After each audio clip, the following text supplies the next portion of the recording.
मेरी शादी को 5 साल हो गए हैं, पर मुझे अभी तक कोई बच्चा नहीं हुआ।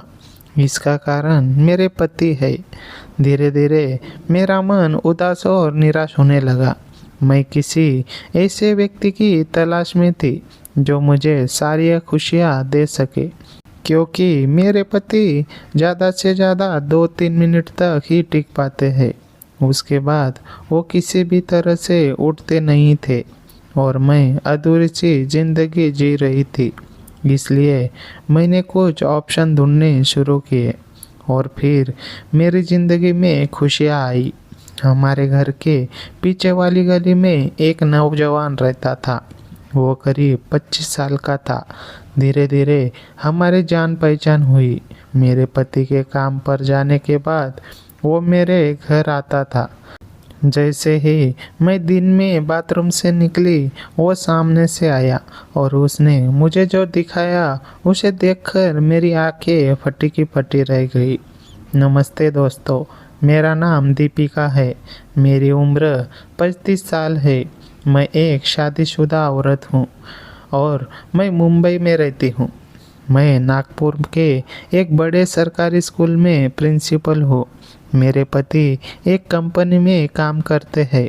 वो सुबह 10 बजे निकल जाते हैं और रात के करीब 11 बजे तक घर नहीं आते। मेरी शादी को 5 साल हो गए हैं, लेकिन अभी तक मेरा कोई बच्चा नहीं हुआ है। मैं दिखने में बहुत एट्रैक्टिव और सुंदर हूँ। मेरी हाइट लगभग 5 फुट 5 इंच थी और मेरी बॉडी भी स्ट्रांग थी, क्योंकि एक टीचर होने के नाते मुझे हमेशा अपना ध्यान रखना पड़ता था। लेकिन जब मैं स्कूल के बाहर निकलती थी तो बच्चों से लेकर टीचर तक मुझे नीची नज़र से देखते थे। मैं स्कूल में बहुत स्ट्रिक्ट थी, लेकिन मेरी ज़िंदगी में एक चीज़ है जो मेरी शादी के बाद सच नहीं रही। सच तो यह है कि मेरे पति कभी भी उस चीज़ में सफल नहीं हुए जो मैं चाहती थी, जिसकी मुझे उम्मीद थी। वह पहली रात को ही पूरी तरह फेल हो गए। मैंने सोचा कोई बात नहीं, कभी कभी आदमी का जोश थोड़ा कम हो जाता है, लेकिन फिर हर रात वही होता था। वह 1 मिनट में काम खत्म कर देते थे, क्योंकि मैं अपने ससुराल वालों की नई पत्नी थी। इसलिए पहले तो मैं शांत रही, लेकिन धीरे धीरे मैंने उससे कहना शुरू कर दिया कि आपको अपना टाइम बढ़ाना चाहिए। उन्होंने बहुत कोशिश की, कई तरीके आजमाए। उन्होंने डॉक्टर से ट्रीटमेंट लिया, लेकिन नतीजा वही रहा। जब मैं अपनी दोस्तों या दूसरी महिला रिश्तेदारों से मिलती और उनसे सुनती कि सब ठीक चल रहा है 20 से 25 मिनट, फिर मुझे बहुत दुख होता था। मैं झूठ भी बोलती थी और कहती थी मेरे साथ भी सब ठीक है, लेकिन सिर्फ मुझे ही पता था कि मेरे साथ असल में क्या चल रहा था। मुझे नहीं लगता था कि वह मेरी ज़िंदगी में कोई फ़र्क ला सकता है। धीरे धीरे मेरा दिल दुखी और निराश होने लगा।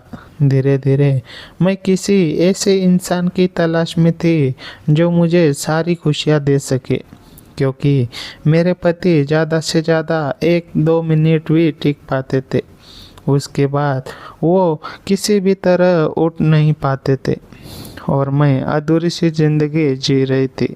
तो शादी के कुछ साल बाद ही मैंने देखा कि मेरे पति काबिल नहीं हैं। तो मैंने दूसरे ऑप्शन ढूंढने शुरू कर दिए और फिर मेरी ज़िंदगी में खुशियाँ आई। हमारे घर के पीछे गली में एक जवान लड़का रहता था, करीब 26 साल का।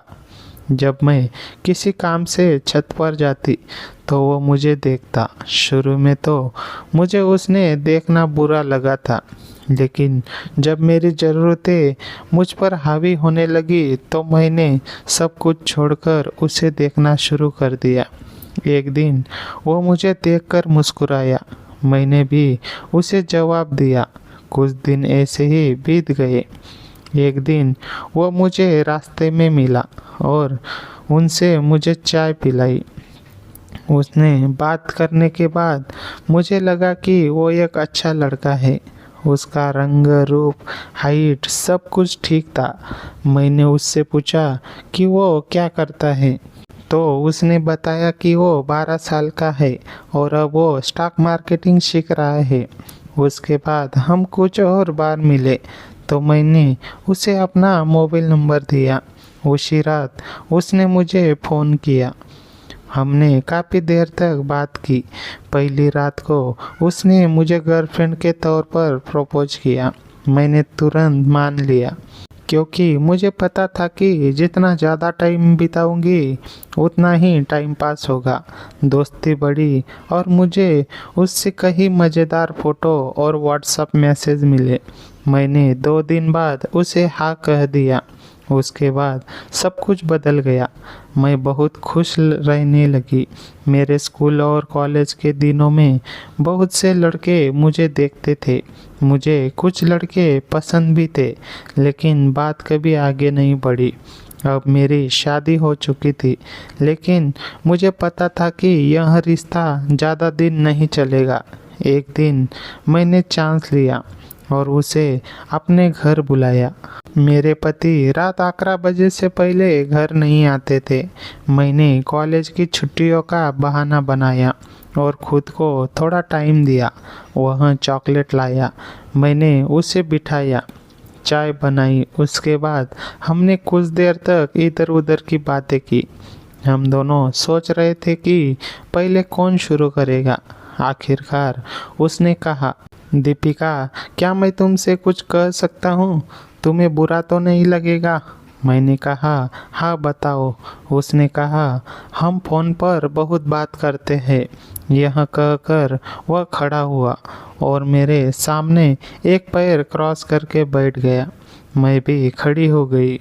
उसने एक गुलाब का फूल उठाया और मेरी तरफ बढ़ाया। दीपिका, मैं तुमसे प्यार करता हूँ। क्या तुम भी मुझसे प्यार करती हो? मैंने कहा, हाँ मैं भी तुमसे प्यार करती हूँ। उसने आगे कहा, तो क्या मैं अपना प्यार पक्का कर लूँ? यह सुनकर मेरा दिल तेजी से धड़कने लगा। मैं स्कूल में उसकी उम्र के बच्चों को पढ़ा रही थी। उसकी हिम्मत देखकर मुझे बहुत खुशी हुई। मैंने यह सब फिल्मों और टीवी में देखा था, लेकिन यह सब सच में मेरे साथ हो रहा था। मुझे समझ नहीं आ रहा था कि क्या करूं। मैं उसके सामने से उठी और थोड़ी दूर जाकर उसकी तरफ पीठ करके खड़ी हो गई। मेरे दिल में बिजली दौड़ रही थी। उसने कहा, मेरी तरफ देखो दीपिका, लेकिन मैं वही खड़ी रही। उसने मेरे कंधे पर हाथ रखा, मुझे अपनी तरफ घुमाया और मेरा चेहरा ऊपर उठाया। मैंने अपनी पलकें बंद कर ली। यह बहुत ही मीठा और मुलायम अनुभव था। हम दोनों को जिंदगी का अमृत मिल गया था। वह खाली हाथ जाने वालों में से नहीं था। उसने मेरी तारीफ करनी शुरू कर दी। मैं शर्मा गई और मुस्कुराई। मैंने उसे पूरी आज़ादी दी और भी आज सब कुछ अनुभव करना चाहती थी। उसने अपना काम शुरू किया। मैंने कहा, ओह धीरे धीरे। उसने कहा, क्या हुआ? मैंने कहा, क्या हुआ? मुझे जाने दो। जब मैंने उसे हटाया तो मेरा शरीर काँप रहा था। मुझे समझने में थोड़ा समय लगा। जब मैं समझी तो उसने कहा, दीपिका तुम ठीक हो? मैंने कहा, हाँ मैं ठीक हूँ। उसने कहा, तो क्या हम आगे बढ़े? मैंने सहमति में सिर हिलाया। हमारे बीच एक तरह का कंपटीशन शुरू हो गया, लेकिन इस मामले में मैं हार गई। मैं इतनी इमोशनल हो गई कि रोने लगी। मेरी आंखों से आंसू निकल आए। उसने पूछा, क्या हुआ? मैंने कहा, कुछ नहीं। अचानक मेरे पूरे शरीर से पसीना बहने लगा। मैं इमोशनल से हो गई। कुछ पलों के बाद मैंने अपनी आंखें बंद कर ली और एक्सपीरियंस करती रही। मेरी सांसें तेज़ी से बढ़ने लगी। मेरे गले का निचला हिस्सा ऊपर नीचे होने लगा। उसने तुरंत मेरे ऑटो पर कंट्रोल किया। मैंने अपनी आंखें बंद कर ली। अब मैंने उसे रिस्पॉन्स करना शुरू कर दिया। मुझे यह सब बहुत देर तक मिलने वाला था, इसलिए मैं और एक्साइटेड हो गई। उसने एक हाथ से मेरी खूबसूरत व्यक्तिमत्व को छूना शुरू कर दिया। मैं इम्प्रेस होकर इधर उधर घूमने लगी। यह सिलसिला 10 मिनट तक चला। मैं अब बहुत एक्साइटेड हो गई थी। मेरी आवाज़ निकल रही थी। मैं मेरे होठों को दांतों के बीच में लेकर आवाज़ कर रही थी। वह मुझे और ज़्यादा छू रहा था। मैं अब उसके एतराज़ से बहुत इम्प्रेस हो गई थी। मैं ज़ोर ज़ोर से सांस ले रही थी। उसकी मर्दाना प्रेजेंस भी बहुत मजबूत थी। उसने अपने हाथों से गद्दे के नीचे से उठाया और नया मोड़ लिया।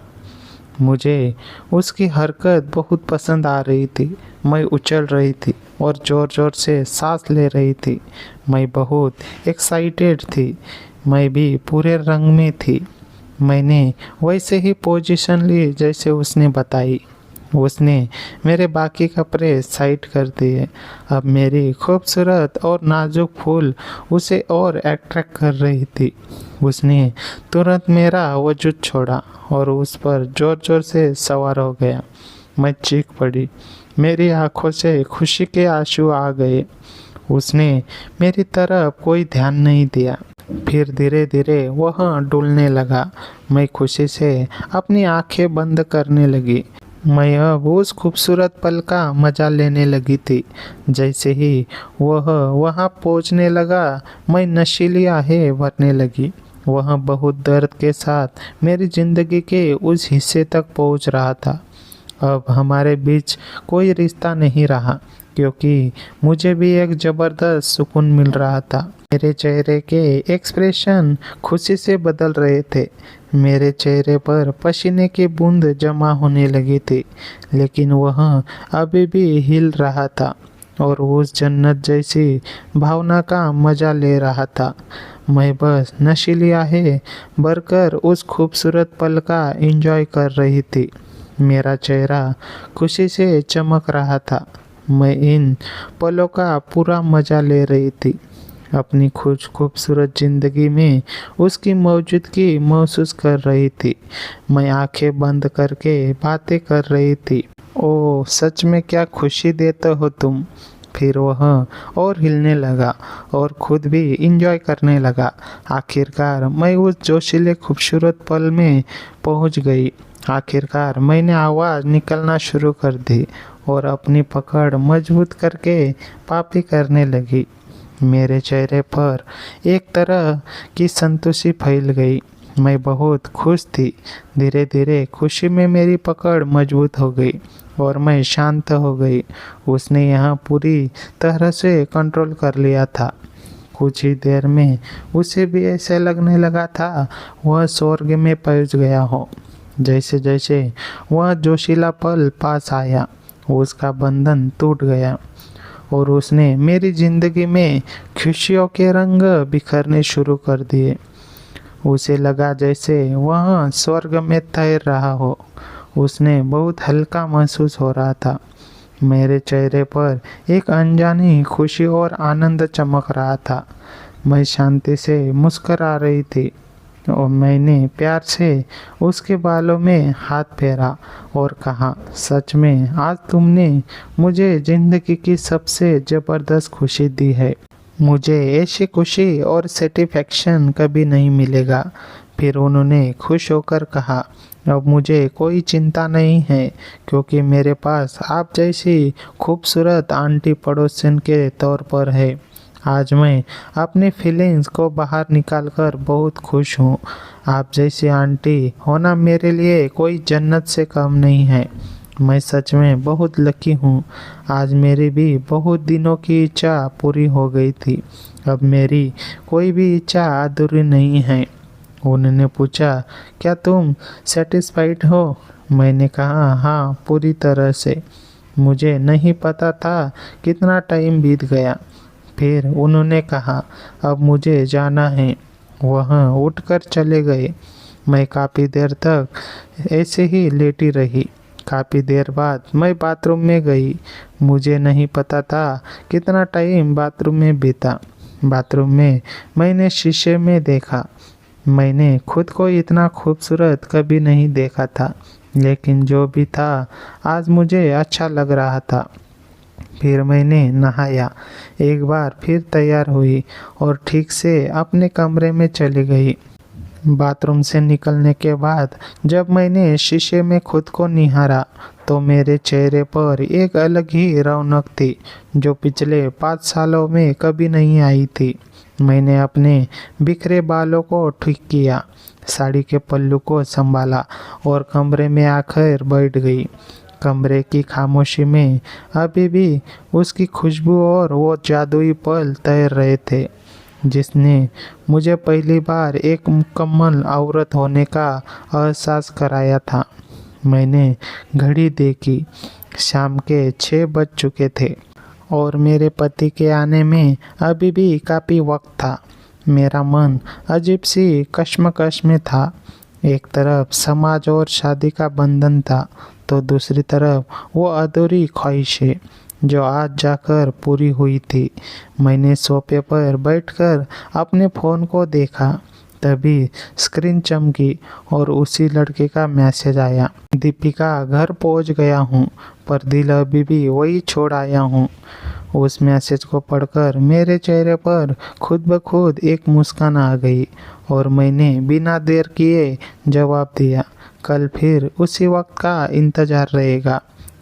इस एक हादसे ने मेरी नीरस और उदास ज़िंदगी को पूरी तरह बदल दिया था और अब मुझे इस नए रास्ते पर आगे बढ़ने से कोई हिचकिचाहट नहीं थी, क्योंकि सालों बाद मुझे अपनी ज़िंदगी जीने की एक वजह मिल गई थी। अगले दिन सुबह जब मेरे पति हमेशा की तरह 10 बजे काम के लिए निकल गए तो मेरा दिल तेज़ी से धड़कने लगा और मेरी निगाहें बार बार दीवार घड़ी पर टिकने लगी। मैंने जल्दी जल्दी घर का सारा काम निपटाया और खुद को आईने में देखकर थोड़ा संवारा, क्योंकि आज का इंतज़ार कल से भी ज़्यादा बेचैन करने वाला था। ठीक दोपहर 1 बजे दरवाजे की घंटी बजी और जब मैंने दरवाज़ा खोला तो वो सामने खड़ा था। उसकी आंखों में वही पुराना जादू और एक गहरी चाहत साफ दिख रही थी। बिना एक भी शब्द बोले उसने अंदर आकर दरवाज़ा बंद कर दिया और मुझे अपनी बाहों में समेट लिया, जिससे मेरी बच्ची कुछ झिझक भी पल भर में हवा हो गई। आज हमारे बीच कोई अजन बिचन नहीं था, बल्कि एक ऐसा गहरा खिंचाव था जो हमें और भी करीब ला रहा था। और मैंने भी समाज के सारे कायदे कानूनों को भुलाकर खुद को पूरी तरह से उस खूबसूरत एहसास के हवाले कर दिया जिसने मेरी अधूरी ज़िंदगी को खुशियों के एक नए रंगों से भर दिया था। हम दोनों अभी कमरे में ही थे कि अचानक मुख्य दरवाजे पर ज़ोर ज़ोर से दस्तक होने लगी और मेरे पति की आवाज़ आई, दीपिका दरवाज़ा खोलो, मैं चाबी ऑफिस में ही भूल गया हूँ। यह सुनते ही हमारे पैरों तले ज़मीन खिसक गई। डर के मारे मेरा पूरे शरीर कांपने लगा था और उस लड़के के चेहरे का रंग उड़ गया था। मैंने बिना वक्त गवाए उसे बेडरूम की बड़ी अलमारी के पीछे और बेड के बीच वाली जगह में छुपने का इशारा किया और खुद को संभालते हुए बिखरे बालों को ठीक कर हॉल की तरफ भागी। जैसे ही मैंने दरवाज़ा खोला मेरे पति अंदर आए। उसके चेहरे पर थकान थी, लेकिन नज़रें सीधे मेरे चेहरे पर टिक गई। उन्होंने मेरे माथे पर आया पसीना और मेरी उखड़ी हुई सांसों को भांपते हुए पूछा, तुम इतनी घबराई हुई क्यों हो दीपिका, और दरवाज़ा खोलने में इतनी देर क्यों लगी। मैंने बात बदलने के लिए कहा कि मैं बाथरूम में थी, लेकिन तभी उसकी नज़र ज़मीन पर पड़े एक अनजान चाबी के छल्ले पर पड़ी जो उस लड़के की जेब से गिर गया था। उन्होंने उसे उठाया और पूरे घर में अजीब सी खामोशी छा गई। उसके कदम धीरे धीरे बेडरूम की तरफ बढ़ने लगे जहां वो लड़का छुपा हुआ था, और मुझे लगने लगा था अब मेरा यह राज खुलने वाला है। मेरे पति के कदम जैसे ही बेडरूम की तरफ बढ़े, मेरे दिल की धड़कनें इतनी तेज हो गई कि मुझे लगा वो बाहर तक सुनाई दे रही होगी। उन्होंने कमरे में कदम रखा और चारों तरफ अपनी पैनी नज़रों दौड़ाई, जबकि मैं पीछे खड़ी भगवान से दुआ कर रही थी कि वो अलमारी के पीछे न देखे। उन्होंने बेड पर बिखरी चादर और कमरे के बदले हुए माहौल को भांपते हुए अलमारी की तरफ हाथ बढ़ाया, लेकिन ठीक उसी वक्त उसके फ़ोन की घंटी बज उठी। ऑफिस से किसी ज़रूरी काम का फ़ोन था जिसने उसका ध्यान भटका दिया। उन्होंने फ़ोन पर बात करते हुए मुझसे कहा, दीपिका, मेरी शाम की चाय ज़रा जल्दी बनाना, मुझे बहुत सिर दर्द है। यह कहकर वह कपड़े बदलने के लिए बाथरूम के अंदर चले गए, और जैसे ही बाथरूम का दरवाज़ा बंद हुआ, मैंने बिना एक सेकंड गवाए अलमारी के पीछे छुपे उस लड़के को बाहर निकाला। वो डर के मारे थर थर काँप रहा था। मैंने इशारे से उसे बिल्कुल आवाज़ न कहने को कहा और दबे पाँव मुख्य दरवाजे की तरफ ले जाकर उसे घर से बाहर निकाल दिया। दरवाज़ा बंद करते ही मैंने राहत की एक गहरी सांस ली, लेकिन जब मैं वापस बेडरूम में आई तो मेरी नज़र ड्रेसिंग टेबल पर पड़ी जहां उस लड़के का मोबाइल फ़ोन छूट गया था। और ठीक उसी समय बाथरूम का दरवाज़ा खोलकर मेरे पति तौलिया लेकर बाहर आ गए। मेरे पति ने बाथरूम से निकलते ही सीधे ड्रेसिंग टेबल की तरफ कदम बढ़ाया, क्योंकि उनका खुद का फ़ोन वही चार्जिंग पर लगा था। जैसे ही उन्होंने अपना फ़ोन उठाया, ठीक उसी के बगल में रखे उस लड़के का मोबाइल की स्क्रीन अचानक जल उठी और उस पर तेज वाइब्रेशन के साथ एक मैसेज फ्लैश हुआ, भाई, भाभी के घर से सुरक्षित निकल गए क्या? उसके पति को पता तो नहीं चला ना? मेरे पति की नज़र उस स्क्रीन पर जम गई और उनके चेहरे के भाव पल भर में पूरी तरह बदल गए। उन्होंने धीरे से उस फ़ोन को उठाया, उस पर चमक रहे मैसेज को पढ़ा और फिर बिना कोई आवाज़ किए अपनी नज़रें घुमाकर सीधे मेरी आंखों में देखा। मुझे लगा कि अब वो चिल्लाएंगे, हाथ उठाएंगे या घर सिर पर उठा लेंगे, लेकिन उन्होंने ऐसा कुछ नहीं किया। वह बेहद ठंडी और खामोश मुस्कान के साथ मेरी तरफ बढ़े, उस फ़ोन को मेरी हथेली पर रखा और अपना फ़ोन जेब में डालते हुए बोले, दीपिका, कल रात जब मैं ऑफिस से आ रहा था तो गली के उस लड़के को तुम्हारे फ़ोन पर मैसेज करते मैंने देख लिया था।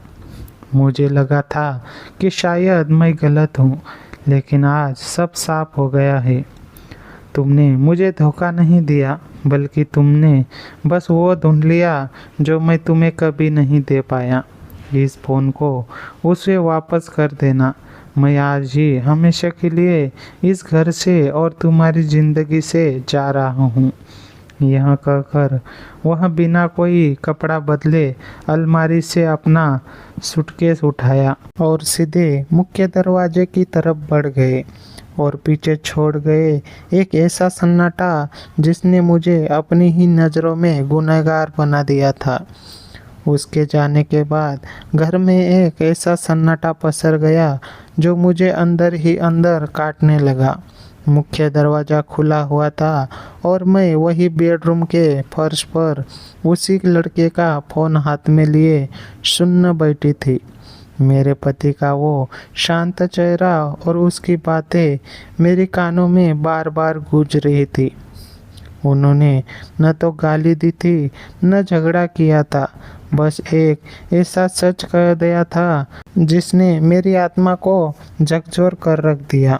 मुझे पहली बार एहसास हुआ कि शारीरिक संतुष्टि की तलाश में मैंने उस इंसान का भरोसा तोड़ दिया जो अपनी कमियों के बावजूद मुझसे बहुत प्यार करता था और जिसने मेरी खुशियों के लिए खुद को दोषी मानकर घर छोड़ दिया। तभी अचानक मेरे हाथ में रखे उस लड़के के फ़ोन पर फिर से एक कॉल आने लगी। स्क्रीन पर उसके दोस्त का नाम चमक रहा था। मैंने कांपते हाथों से फ़ोन उठाया तो दूसरी तरफ से घबराई हुई आवाज़ आई, भाई तुम ठीक तो हो ना? वो जो आंटी का पति नहीं है, वो हमारे दोस्त राहुल का बड़ा भाई है। उसने राहुल को फ़ोन करके सब बता दिया है और कहा है कि वो पुलिस में केस नहीं करेगा, बस अपनी पत्नी को हमेशा के लिए छोड़ रहा है। भाई वहाँ से तुरंत निकलो, तुम्हारी बदनामी हो जाएगी। यह सुनते ही मेरे पैरों तले जमीन खिसक गई। जिस लड़के को मैं एक अनजान पड़ोसी समझ रही थी, वो असल में मेरे ही पति के सर्कल के किसी जानने वाले का छोटा भाई था। इसका मतलब यह खेल सिर्फ हम दोनों के बीच नहीं था, बल्कि मेरे पति को हमारे बारे में बहुत पहले से सब कुछ पता था और वह सिर्फ सही वक्त का इंतज़ार कर रहे थे। अब मेरे सामने मेरी इज्जत, मेरा समाज, नागपुर के उस स्कूल की मेरी प्रिंसिपल वाली नौकरी और मेरी 5 साल की शादीशुदा ज़िंदगी, सब कुछ एक पल में ताश के पत्तों की तरह बिखर चुका था। दोस्तों, यह कहानी हमें सिखाती है कि परिस्थितियों चाहे कितनी भी कठिन या अधूरी क्यों न हो, सही रास्ता चुनना और मर्यादा में रहकर समस्याओं का सामना करना ही जीवन को सुरक्षित और खुशहाल रखता है। दोस्तों, कहानी कैसी लगी कमेंट में ज़रूर बताएं और ऐसी ही कहानी के लिए हमारे चैनल को सब्सक्राइब ज़रूर करें। धन्यवाद।